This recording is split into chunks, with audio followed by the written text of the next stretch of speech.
खाडीलगत भागात दररोज हजारो टन कचरा टाकला जात असल्याचा आमदार जितेंद्र आव्हाड यांचा आरोप.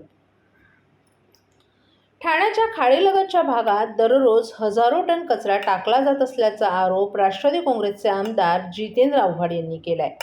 त्यांनी ट्विटरवर एक पोस्ट आणि एक व्हिडिओ शेअर करत ही माहिती दिली असून हा प्रकार न थांबल्यास महापालिकेच्या गाड्या आम्ही पेटवून देऊ असा इशाराच त्यांनी ठाणे महानगरपालिका अधिकाऱ्यांना दिला आहे. ठाणे खाडीलगतच्या भागात गेले काही दिवस रोज हजारो टन कचऱ्याचं डम्पिंग होतंय. शेकडो ट्रक येथे रिकामे करण्यात येत आहेत. ही या शहरासाठी मोठी धोक्याची घंटा आहे. या डम्पिंगमुळे त्या भागात असणारे मॅनहोल तुंबून गेलेत. खाडीलगतची जलसंपदा नष्ट होते. ठाणे महानगरपालिकेचे अधिकारी याबाबत देखील प्रचंड उदासीन आहेत. राज्य सरकारचं बटीक होऊन ही लोक कामं करतायत. तरी ठाणे महानगरपालिका अधिकाऱ्यांना आपलं सांगणं आहे की हे अनधिकृत डम्पिंग थांबवा, या गाड्या थांबवा, नाहीतर आम्ही त्या गाड्या पेटवून देऊ असा इशाराच त्यांनी दिला आहे.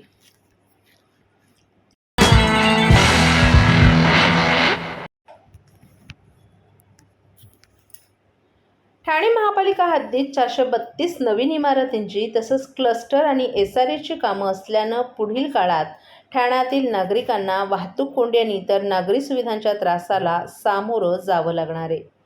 महापालिकेनं शहरात सुरू असलेल्या बांधकामांची माहिती नुकताच जाहीर केली असून क्लस्टर आणि SRA सारख्या योजनांमुळे देखील शहरात निवासी आणि वाणिज्य इमारतींची भर पडणार आहे. त्यामुळे नागरी सुविधांवरील ताण वाढण्याची देखील शक्यता व्यक्त केली जाते. शहरातील रस्ते अरुंद आहेत. वाढत्या लोकसंख्येमुळे रस्त्यावरील ताण वाढला असताना या नवीन इमारतींमध्ये रहिवासी राहण्यास येणार आहेत. त्यांच्याकडे घरटी एक तर गाडी असण्याची शक्यता आहे. त्याचबरोबर संपूर्ण ठाणे शहरात मलनिस्सारण योजनेचं 100% काम पूर्ण झालं नाही. तसंच ठाण्याची स्वतःची पाणी योजना नाही. सध्या अनेक भागात पाणी टंचाईचा सामना ठाणेकरांना करावा लागतोय. या इमारती तयार झाल्यानंतर आणखीन पाणी टंचाई तीव्र होईल अशी भीती व्यक्त केली जाते. मेट्रो आणि इतर सार्वजनिक वाहतूक व्यवस्था महापालिकेला सक्षम करावी लागेल. त्याचबरोबर इतर नागरी सुविधा देखील ठाणेकरांना द्याव्या लागतील असंही एका अधिकाऱ्यानं सांगितलं. शहरात वाहनतळांची मोठी समस्या आहे, ती देखील दूर करावी. घनकचरा विल्हेवाट, मार्केट, मैदान, त्याचबरोबर शासकीय रुग्णालय आणि इतर सुविधांकडे लक्ष द्यावं लागणार आहे. शहरातील निम्मी लोकसंख्या झोपडपट्टीमध्ये राहते. त्यांचा देखील पुनर्विकास भविष्यात होणार आहे. अनेक आरक्षित तसंच सुविधा भूखंडावर अतिक्रमण झालं आहे. त्याचा देखील महापालिकेला विचार करावा लागणार आहे. वाढतं नागरीकरण हे भविष्यात ठाण्याची डोकेदुखी ठरण्याची शक्यता देखील व्यक्त केली जाते.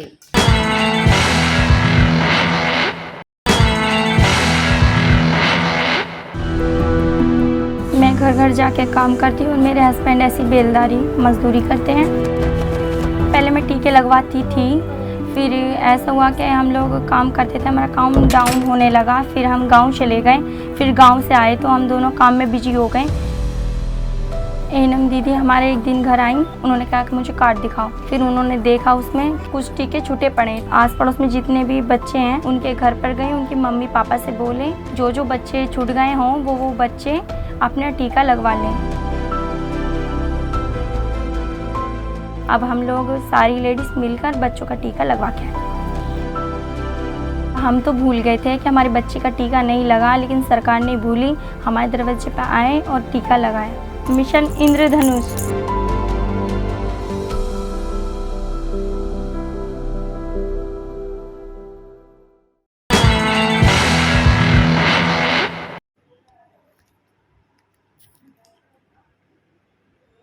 लघु उद्योग क्षेत्रात काम करत असलेल्या ठाणेकर नागरिकांच्या चर्चेनं माझ्या नजरेतून बदलते ठाणे उपक्रमाचा शुभारंभ. ठाणे महापालिकेचा अर्थसंकल्प तयार करताना त्यात ठाणेकरांच्या शहराविषयीच्या मतांचा अंतर्भाव व्हावा म्हणून अर्थसंकल्पपूर्व चर्चेसाठी महापालिका आयुक्त अभिजित बांगर यांनी माझ्या नजरेतून बदलते ठाणे या उपक्रमाची आखणी केली असून या उपक्रमाचा शुभारंभ लघुउद्योजक क्षेत्रात काम करत असलेल्या ठाणेकर नागरिकांच्या चर्चेनं करण्यात आला. आगामी आर्थिक वर्षाच्या जुळणीची तयारी आता महापालिका स्तरावर सुरू झाली आहे. शहराच्या नियोजनाच्या दृष्टीनं भविष्यातील योजना, आवश्यकता यांची आखणी केली जाते. ही प्रशासकीय स्तरावरही निरंतर चालणारी प्रक्रिया असते. त्यात लोकप्रतिनिधींचा अतिशय महत्त्वाचा वाटा असतो. एखादी समस्या असेल तर तिचा पाठपुरावा करून ती समस्या सोडवण्यासाठी प्रशासनास त्यांचं सहकार्य मिळतं. प्रसारमाध्यमांचेही प्रतिनिधी वेळोवेळी बातम्यांमधून प्रत्यक्ष भेटून विविध मुद्दे निदर्शनास आणून देतात. त्यात सोबत नागरिकांची मतंही, तसंच प्राधान्यक्रम जाणून घेण्याची गरज असते. म्हणून हा चर्चेचा उपक्रम सुरू करत असल्याचं पालिका आयुक्त अभिजित बांगर यांनी सांगितलं. ठाणे शहरात लघुउद्योजकांना व्यासपीठ मिळावं यासाठी ठाणे शहरात एक्झिबिशन सेंटर असणं आवश्यक असल्याचं माया वांगणकर यांनी नमूद केलं. सद्यस्थितीत ठाणे शहरात आयोजित केल्या जाणाऱ्या व्यापारपेठा या छोट्या जागेत भरवल्या जातात. जर ठाण्यात एक्झिबिशन सेंटर निर्माण झालं तर सर्वच लघुउद्योजकांना त्याचा फायदा होईल अशी चर्चा यावेळी करण्यात आली. ठाणे शहरात सिडको एक्झिबिशन सेंटरच्या धर्तीवर या ठिकाणी एक्झिबिशन सेंटरचं नियोजन केलं जाईल आणि त्या ठिकाणी आवश्यक त्या सर्व सोयीसुविधा उपलब्ध करून देण्याचा प्रयत्न करू, असंही पालिका आयुक्त बांगर यांनी नमूद केलंय.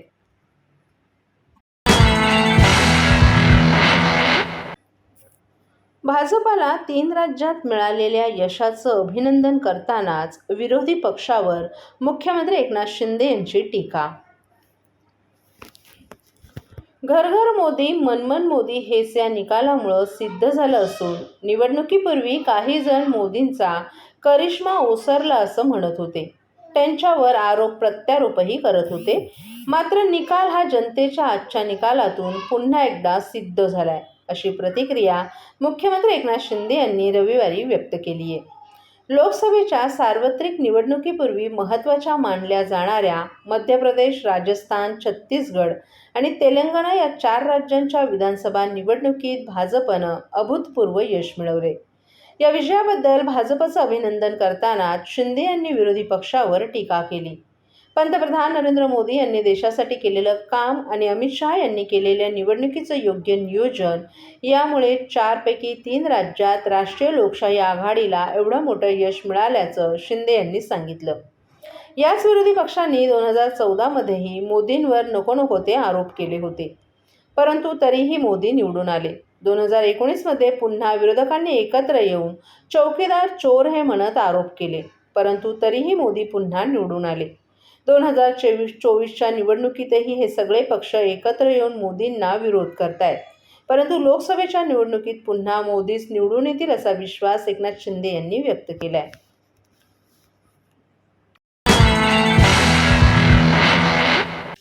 मध्य प्रदेश, राजस्थान आणि छत्तीसगडमध्ये मिळालेल्या यशानंतर ठाण्यात भाजप कार्यालयाबाहेर कार्यकर्त्यांकडून एकच जल्लोष. मध्य प्रदेश, राजस्थान आणि छत्तीसगडमध्ये भाजपनं मिळवलेल्या दणदणीत विजयानं कार्यकर्त्यांना एक वेगळीच ऊर्जा मिळाली आहे. या विजयाबद्दल रविवारी ठाणे शहर भाजपचे जिल्हाध्यक्ष संजय वाघोले यांच्या नेतृत्वाखाली पक्षाच्या खोपट कार्यालयाबाहेर कार्यकर्त्यांकडून जल्लोष करण्यात आला. ढोलताशे आणि बँडच्या गजरात नृत्याबरोबरच मिठाई वाटत कार्यकर्त्यांनी आनंद व्यक्त केला. पंतप्रधान नरेंद्र मोदी यांनी राबवलेल्या योजनांना तिन्ही राज्यातील जनतेनं पसंत दिली आहे. आता 2024च्या लोकसभा निवडणुकीतही भाजपला कौल मिळवून नरेंद्र मोदी पुन्हा 3ऱ्यांदा पंतप्रधान होतील असा विश्वास जिल्हाध्यक्ष संजय वाघोले यांनी व्यक्त केला आहे. लोकसभेची सेमीफायनल मानली जाणाऱ्या 4 राज्यांच्या विधानसभा निवडणुकीबद्दल राजकीय वर्तुळात उत्सुकता होती. सकाळपासूनच निकाल जाहीर होण्यास सुरुवात झाल्यानंतर भाजपनं आघाडी घेतली होती. त्यानंतर ठाणे शहरातील कार्यकर्त्यांनी भाजप कार्यालयाबाहेर जमून आनंद व्यक्त केला, तसंच मिठाई वाटून जल्लोष केला.